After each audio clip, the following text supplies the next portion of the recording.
Hello everyone. Today we will continue to talking about chapter 5, interest rates and compound valuation. For this chapter, I have 4 sections to introduce. So let me introduce the first section, bonds and bond valuation. For this section, I have 3 parts to talk. The first part is bond features and price. The bond is normally an interest-only loan, meaning that the borrower will pay the interest every period, but none of the principal will be repaid until the end of the loan. For example, if you have $120 interest payments and a bank promise to make called the bonds compounds, because the compound is constant, are paid every year. The type of the bond we are describing is sometimes called a liable compound bond. The amount that will be repaid at the end of the loan is called the bond's face value or par value. For the second part is bond value and yields.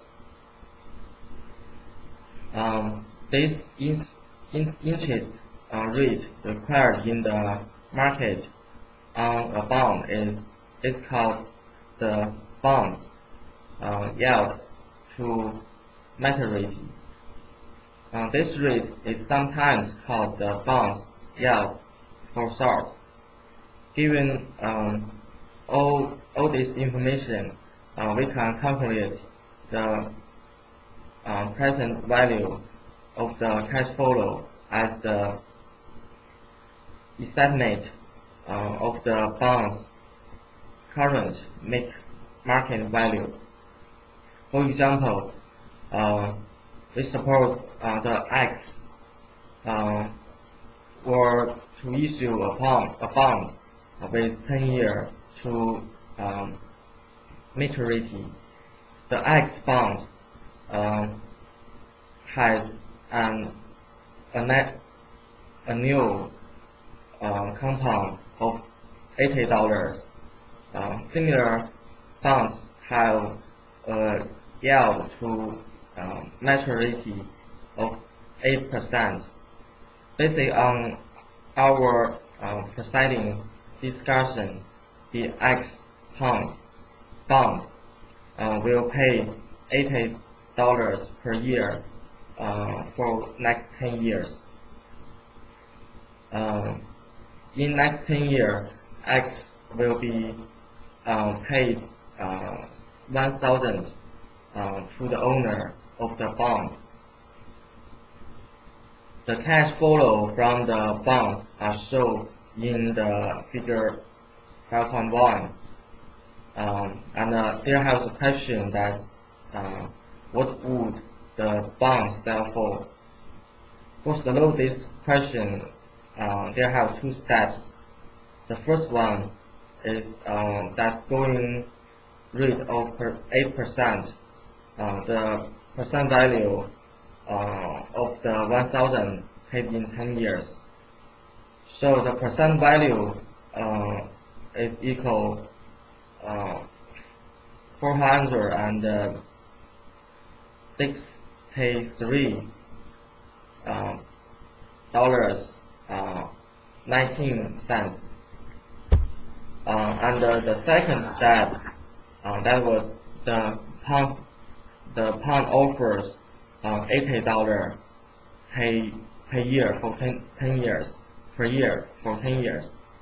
So the percent value of this annuity stream is the annuity percent value is equal $536 dollars 81 cents. So put those two steps together, the total pound value was equal $1,000.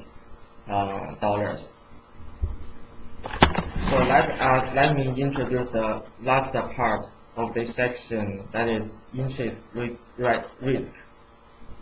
The risk that arises of bond owners from fluctuating interest rates is called interest rate risk. This sensitivity discretely depends on two things.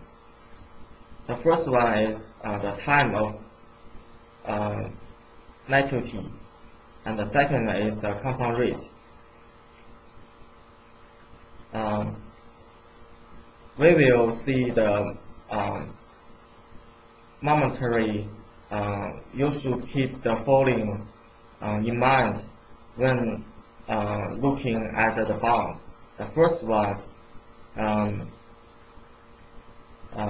all other things being equal, the longer the time to maturity, the greater is the interest rate risk. The second one, all other things being equal, the lower the compound rate, the greater the interest rate risk. The second section is more on bond features.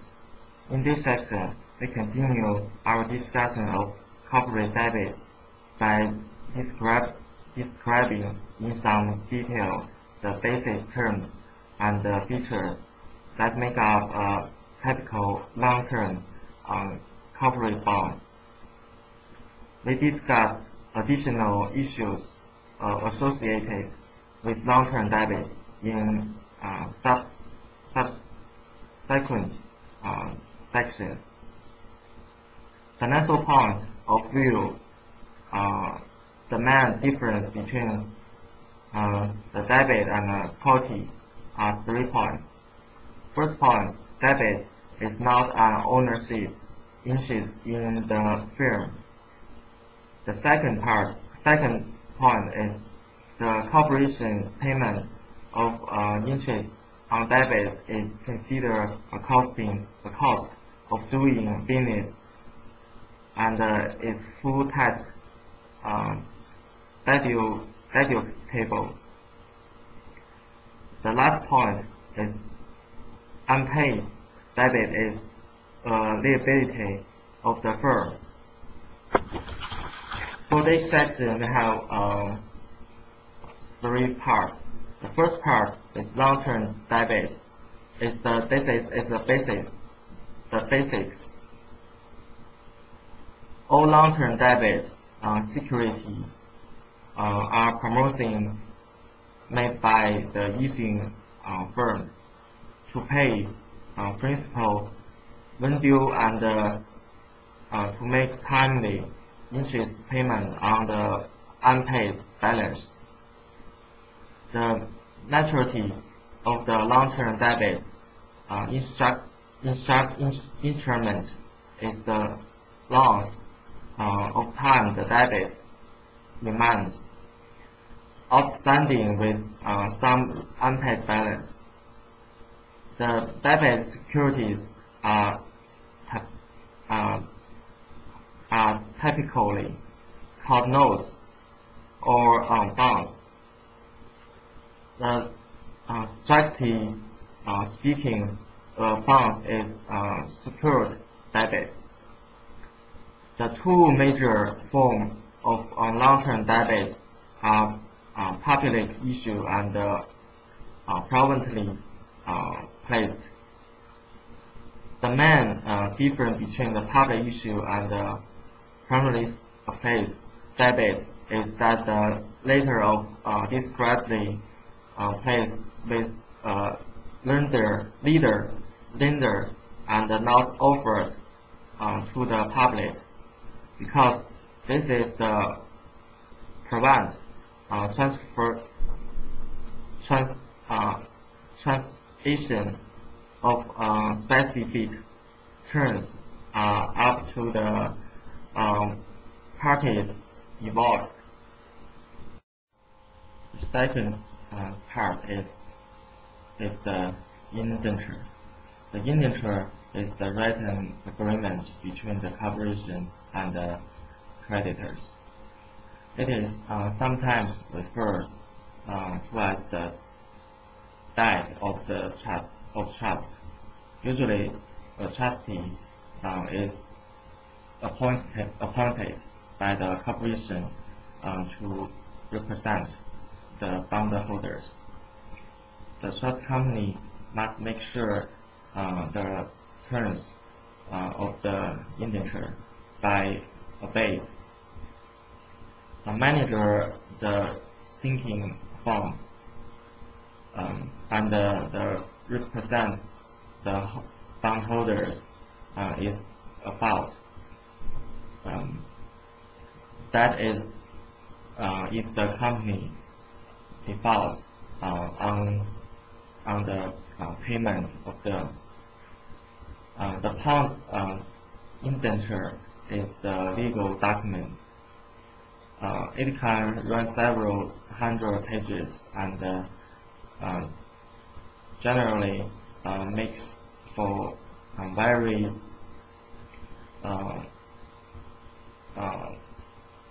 tedious reading. It is an important document, however, because it generally includes six provisions. The first one is the basic terms of the bonds, and the second one is the total amount of bonds issued. The third one is description of property used as security. The fourth one, the repayment arrangement. The fifth one is the called provision. The last one is details of the protective covenant. So for this part, I will explain for all of these 6 points on the next part. The last part, I want to introduce and explain the 6 points. First one, terms of a bond. Corporate bonds usually have a face value. This is called the principal value and is stated on the bond certificate. The next point is the security. Debit securities are classified according to the collateral and the mortgage used to protect the bondholder. Next is seniority. The general terms, seniority indicate preference in position over other leaders, and debits are sometimes labeled as senior and junior to indicate seniority. Some debit is subordinated. The next one is the repayment. Bond can be repaid at maturity,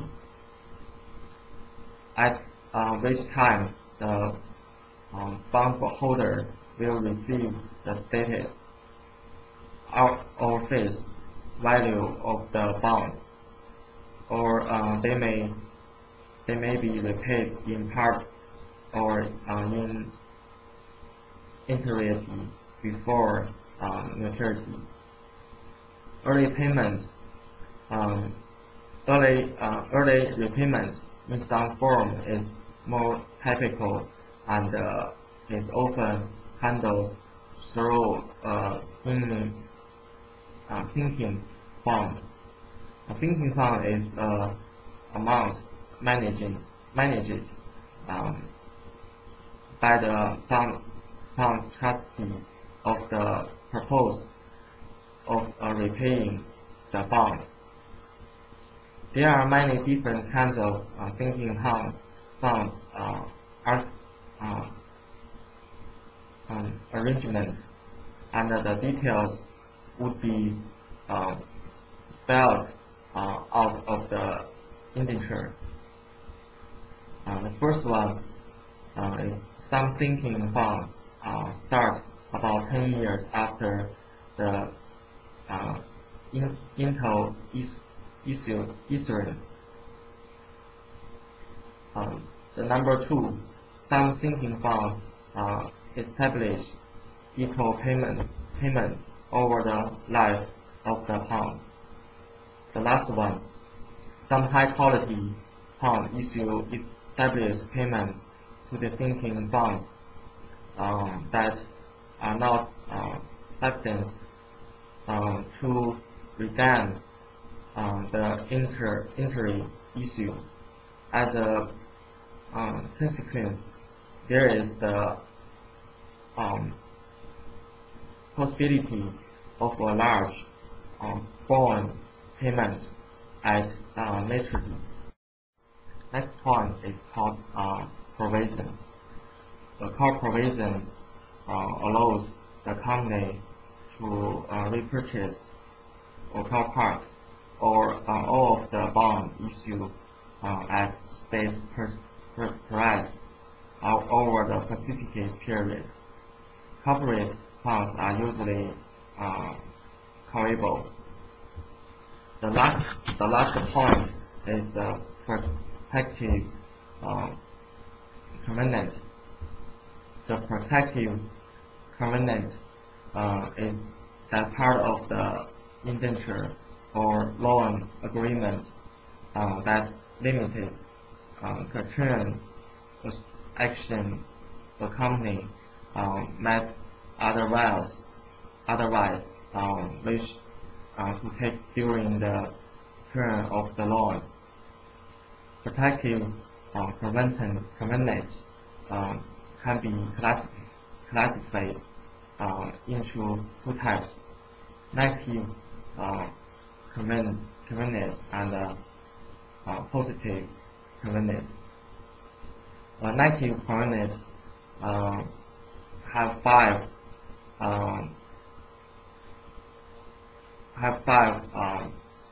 types of covenant. The first one is the firm must limit the amount to dividend it pays according to some formula. The number two, the firm cannot pledge and any asset to other leaders. Number three, the firm cannot measure with another firm. The number four, the firm cannot sell or lease any major assets without approval by the leader. The number five, the firm cannot issue additional long-term debt. For the positive covenant, it's about have three types of covenant. The first one is the company must maintain its working capital at or above some specific minimum level. The number two, the company must periodical furnish uh, audited financial statement to the leader. The last one, the firm must maintain any quality or secret in good condition. This is only the practical list of convenience. A particular indenture may feature many different ones. Section 3 is bond rating. So this section is very easy to understand. That is, bond rating are constructed from the information supplied by the corporation and other sources. The ratings have many levels. The best level is all the source is A, so this is the highest level, and the lowest level is the D. All the source is D. So during we have some different as A, B, C, and D. This is the 4 level. So if you want bond or borrow from the successful borrower, you need to have the high level source. Like you have to got all the source for A, that you will be borrow much money from the bank or other owners. For the last section, is some different type of bond. The first bond is government bond. That's the state or local government also borrow money by selling notes and bonds. And the second is zero coupon bonds. The bonds that pay no coupon at all must be offered at a price that is much lower than the state value. And the third one is floating rate bonds. With floating rate bonds, the coupon payments are adjustable. The adjustable means tied to an interest rate index, such as the Treasury bill interest rate or the 30 years Treasury bond rate. The last bond is other type of bonds, income bonds, and the convertible bond, and the full bond allows the holders. All of them, that's the chapter 5. I want to show the knowledge, and I think these 4 sections are most important for this chapter.